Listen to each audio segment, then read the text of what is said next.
안녕하세요 여러분, 엔트형제입니다. 요즘 날씨가 많이 선선해져서 저녁에 운동하기도 좋은 계절인 것 같아요. 어제도 운동하고 이 야심한 새벽 시간에 영상을 찍고 있답니다. 저는 9월부터 헬스도 등록하고 헬스를 가지 않는 날은 러닝도 하면서 몸 관리를 꾸준하게 하고 있어요. 더 늦기 전에 건강한 몸을 만들어 놓고 습관을 들여놔야 좋을 것 같아 시작하게 되었답니다. 몸도 건강하고 정신도 건강해야 오늘같이 증시가 하락하는 시장에서도 이성적으로 판단으로 대응을 잘 할 수 있을 것 같아요. 그리고 무엇보다 여러분과 함께 오래오래 투자를 해야 하기 때문에 건강을 꼭 챙기려고 하고 있습니다. 여러분들도 항상 건강한 삶, 건강한 투자를 하면서 저와 오래도록 투자를 이어나가 주셨으면 좋겠습니다. 어제 시장을 한번 보자면 전체적으로 하락하는 모습을 보여주었어요.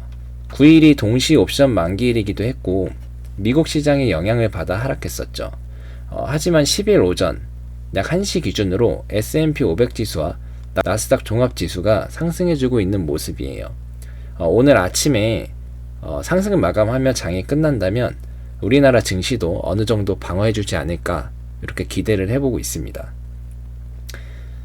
여러분, 요즘 뉴스에서 테이퍼링이다, 양적 완화다, 금리 인상을 할 거다 라는 이야기들을 많이 들으시죠? 저도 이런 뉴스들을 접할 때마다 지금 당장 현금화하고 시장이 무너질 때 저점 매수를 해야 하나? 라는 생각이 들더라고요. 여러분들도 마찬가지일 거예요. 코로나 팬데믹 때 주식시장이 무너지는 것을 보셨던 분들이라면 더더욱 그 공포심이 무서우실 거예요. 하지만 저는 현금화하지 않고 꾸준하게 적립식 매수를 이어나갈 거예요. 제가 왜 현금화하지 않고 꾸준하게 종목들의 포지션을 유지하고 나가는지 알려드릴게요. 요즘 뉴스에서 미국 중앙은행 연방준비제도, 통상 연준이라고도 하죠. 이 연준 위원들이 지난달 고용부진에도 채권 매입을 축소하는 테이퍼링을 올해 시작해야 한다고 강조했다고 해요. 또 연준 총재는 경제가 예상하는 대로 계속 개선이 된다면 올해 자산 매입 프로그램을 축소하는 테이퍼링을 시작하는 것이 적절할 수 있다 라고 말했다고 합니다. 연준이 이렇게 올해 안에 테이퍼링을 실시하려는 이유는 델타 변이 확산으로 미국에서 고용 쇼크가 발생하긴 했지만 고용 상황 부진 속에서도 견고한 노동 수요가 확인되고 있어서 그렇습니다. 하지만 패드에서는 경제 전반에 대해 7월에는 경제 성장이 탄탄하다고 강력하게 표현을 했었지만 이번에 다시 경기 회복 속도가 다소 완만해졌다고 언급했습니다. 그러면서 미 경기 회복 둔화에 따른 테이퍼링이 늦춰질 수도 있다고 하며 21일에서 22일에 열리는 FOMC에서 테이퍼링 일정을 확정하지 않을 것이라는 이야기도 나오고 있습니다. 그럼 우린 여기서 테이퍼링을 시작했을 때 우리가 투자하고 있는 종목들의 주가, ETF의 주가, 그리고 시장 지수가 과연 폭락할까? 라는 생각을 하게 됩니다. 결론부터 말하자면 그렇게 되지 않을 확률이 크다는 겁니다. 우리가 보통 생각하는 게 채권금리가 하락하면 나스닥이 상승했었죠. 기술주와 성장주에 대한 투자 가치가 높아지기 때문인데요. 그럼 반대로 테이퍼링을 하면 국채 매입이 줄어 채권금리가 올라가니 나스닥도 하락할 것이다 라고 생각합니다. 과연 그럴까요? 미국 시장의 대표 지수인 나스닥 지수를 추종하는 QQQ ETF를 통해 한번 보겠습니다. 과거 2013년 5월 22일 테이퍼링이 최초 언급되었었습니다. 그때 미국 10년물 국채 금리는 2.1%에서 상승하기 시작합니다. 나스닥 지수를 추종하는 QQQ는 약 한 달 동안 조정을 받은 이후 다음 달에 전고점을 돌파했습니다. 2013년 12월 첫 테이퍼링이 본격적으로 시작합니다.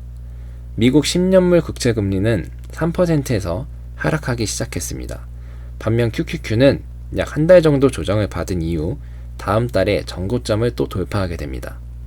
그 이후 2014년 10월까지 채권 매입을 종료하였고 약 2년 후인 2015년 12월 기준금리가 인상됩니다.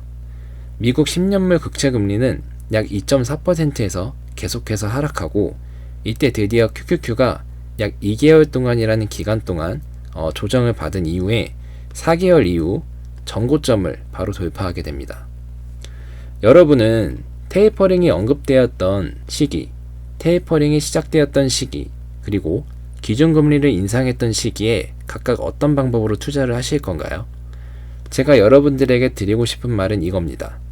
최근에 많은 사람들이 테이퍼링이다, 금리 인상으로 주식시장 거품이 붕괴할 거다 라고 하면서 지금 당장 현금을 확보한다는 사람이 많은 것 같은데, 물론 어느 정도 현금 보유는 좋다고 생각해요. 하지만 테이퍼링이 언급되기 시작한 지금부터 과도한 현금 확보는 과연 좋은 것일지는 의문이 든다는 거예요. 2013년으로 저희가 돌아가서 테이퍼링이 언급된 시기인 13년 5월에 주식 비중을 줄이고 현금 비중을 확대했다면 과연 추후에 어느 시점에 추가적으로 주식의 비중을 늘리실 수 있을까요? 지금은 과거 데이터를 보고 주가가 우상향할 것이다 라는 것을 알 수 있지만 그 당시 13년에는 지금과 같은 공포스러운 시장이 조성되었을 것이고 당장 내일의 주가도 알 수 없는 상황일 텐데 여러분들은 어떻게 하셨을 것 같나요? 결론적으로 저는 테이퍼링 언급으로 주가가 생각보다 많이 빠질 경우 오히려 좋은 주식들을 싸게 살 수 있는 기회가 아닐까라고 생각해요. 보유하고 있는 ETF나 주식을 매도한 이후에 저점에서 정확하게 재진입해서 수익률을 극대화할 수 있을까요? 오히려 매도한 이후에 추가로 진입하지 못하고 지수가 상승하는 것을 보고만 있어야 하는 상황이 올 수도 있다는 겁니다. 물론 과거의 흐름대로 그대로 주식시장이 흘러가리란 보장은 없어요.